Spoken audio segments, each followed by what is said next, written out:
I'm joined by the gorgeous, incredible Mr. Walter Trout in the studio. Well, thank you. I haven't been called lovely in a long time. Very nice. We're talking to you live from the Rambling Man Festival. How are you doing? So far, it's been great. Been here for about an hour around the grounds and talking to people, and it's got quite a nice feel, and it's a beautiful day too. How does it feel to be on stage with some of the icons like Warren? You're quite up for this with him. It's a great lineup. I think it's going to be a good evening. So, do you like playing festivals, or do you like playing small arenas? Or? I like playing everywhere. But with festivals, you get to hang out with your friends, you get to be more social type of thing. Yeah, it is. It's kind of like a social gathering backstage, and it's a lot of fun. See a lot of your friends. Last time I saw you, well, you was quite skinny and you was not feeling very well. You had your transplant. It must have changed the atmosphere of blues for you. It has changed everything for me. It's changed my entire perspective on being alive, and the music, it means more to me than it ever did because it was taken from me. When I got out of the hospital, I couldn't play the guitar. I had to start over. It took me a year to get it back, How come? Well, you know, I was so ill, I had brain damage, I couldn't speak, I didn't recognize my wife or my kids. So I had to get therapy to learn how to talk, sometimes with the speaking. I had to relearn how to walk. I had lost 120 pounds, which was muscle, so I had no strength.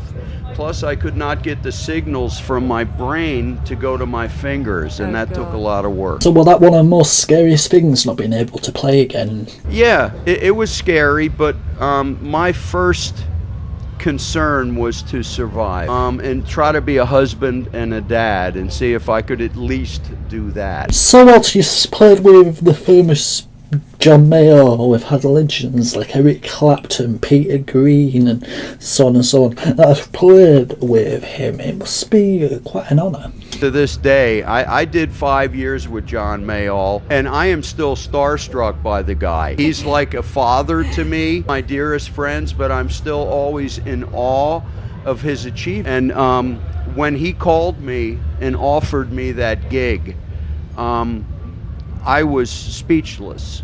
You know, I mean, that as far as being a sideman in the blues, that's the pinnacle. That is a talent unto itself. You know, guys like Duke Ellington, think of them as band lead, and that's what John is. And the fact that he's not in the Rock and Roll Hall of Fame kind of blows my mind. Think of all the incredible musicians that have gone through the University of Mayall. It's like the University of Mayall. It really is, and he's an amazing boss. I watched him for 5 years, how he runs the band. There's a lot of psychology to it, dealing with person, and he always was able to keep it lighthearted and keep tension down and keep some humor in the whole thing. And I've really tried to sort of emulate him now that I've been a band leader for 27 years. The band has changed since you've been with him. Well, I was playing his music, give him what I thought he needed in his music, but when I went solo, it became my music. Write the tunes and front the band, but it's still basically the same stuff, you know, same stuff.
Came in through the window, and I felt it creeping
What do you love about the blues? The emotional core of it, because it's basically simple, right? It's simplicity that gives you the possibility of expressing complicated emotions over simplicity, over a simple pattern.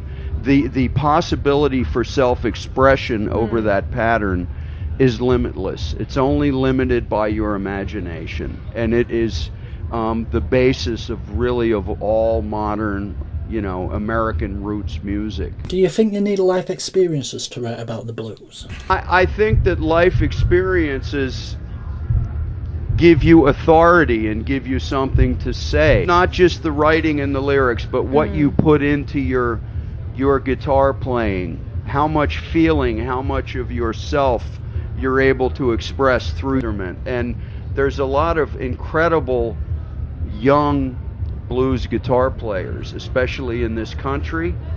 But I find that as they age and they get older and they go through more of life experiences, I find their music has more authority and more commitment. Joe, do you think your music style of playing has changed since your near-death experience? I know that it means more to me than it ever did. I think I'm putting more into it than I used to. You have to be able to say something. I always liken it to, say you wanted to be a poet and you learned all these incredibly big words and you had this great vocabulary, but you were spouting nonsense that didn't mean anything.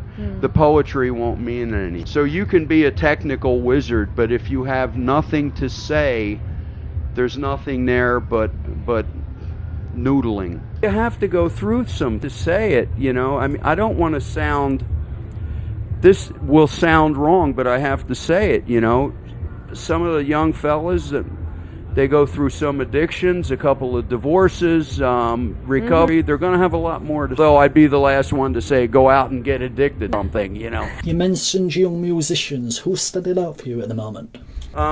You have some amazing talent in this country, young talent. Danny Bryant, Lawrence Jones, Ollie Brown. I know I'm going to forget a lot of them. Mitch Laddie. So, if you was going to mentor any of those guys or put them on the ring like Jamel would, what would you do?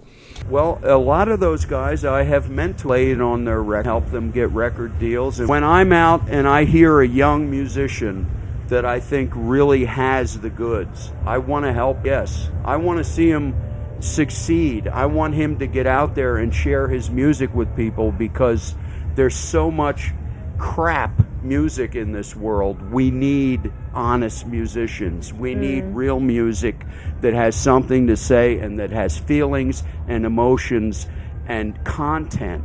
We need it. So if I see someone who has that basic what is needed, I want to help them get out there. I want the world to hear that. An antidote to the crap. So, I have to mention B.B. King. It was an influence on you. Do you want to tell us that story? Well, I can tell you this story.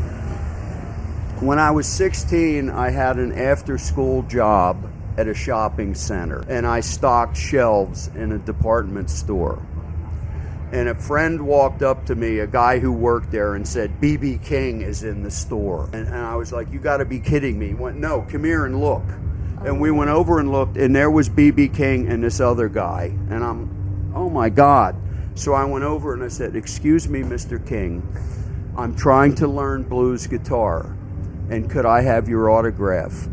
And he spent over an hour talking to me. He gave me advice. He mentored me. He gave me encouragement. He told me what to expect. He told me, play from your heart. It's about feelings. It's about emotions. He also said to me, if you want to get rich, don't play the blues.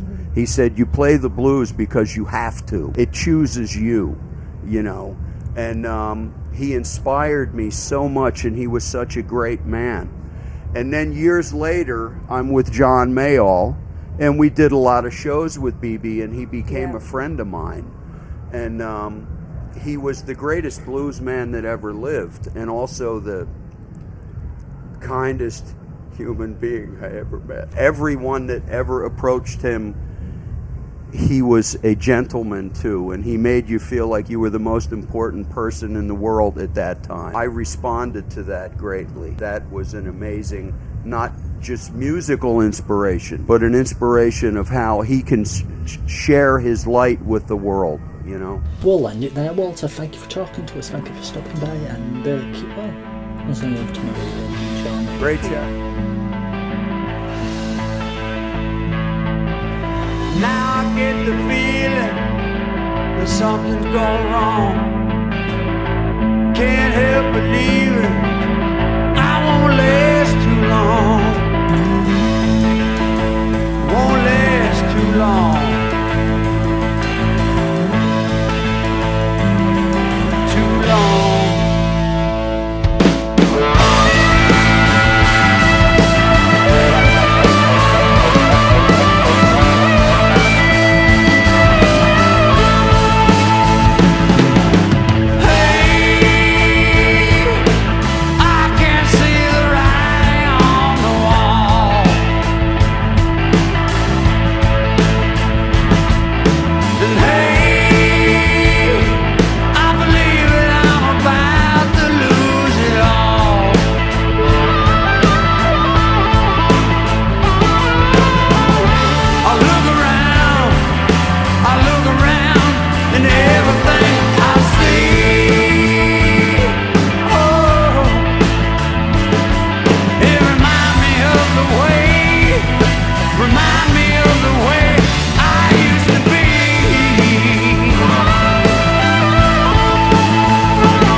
I'm almost gone. I can see it, baby. Gone, gone, gone, gone, gone.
be cherry red.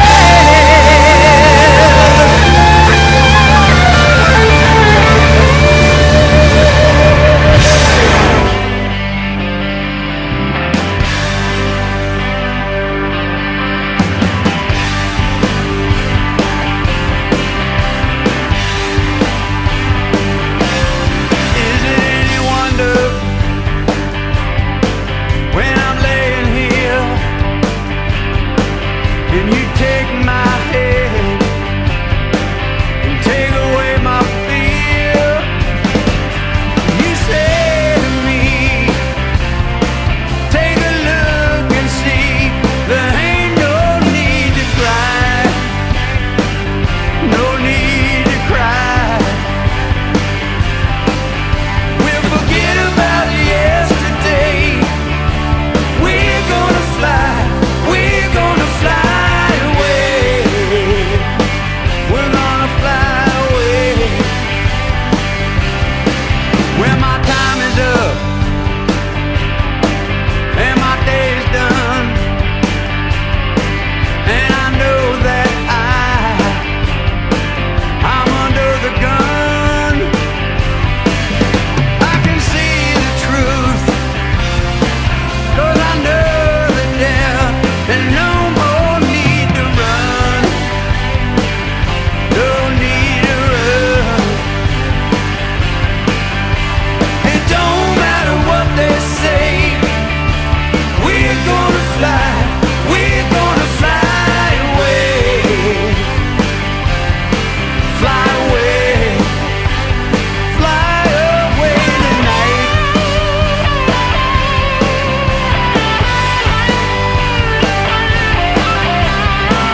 goodbye.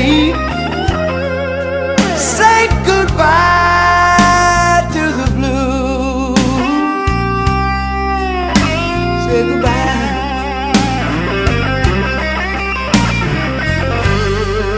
The road has finally taken you. Oh, where there ain't no more bad news.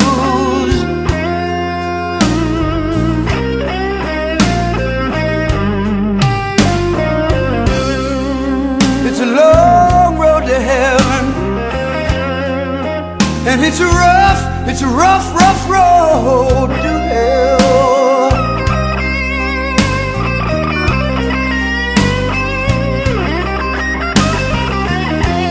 It's a long road to heaven, and it's a rough road to hell.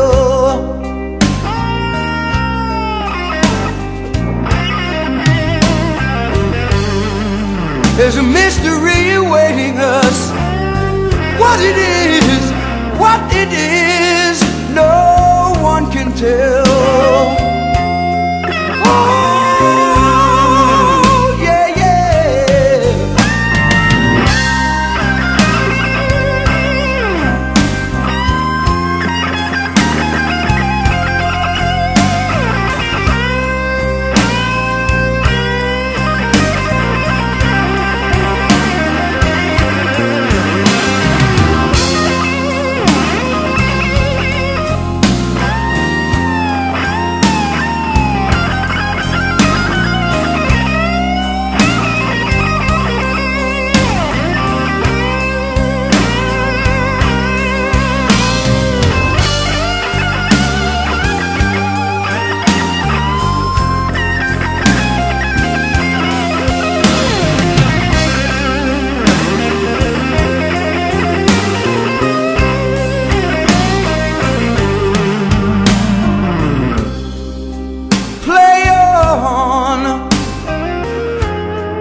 Play on through the darkest night.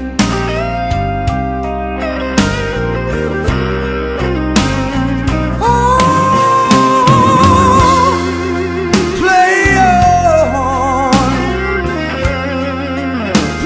on through the darkest night.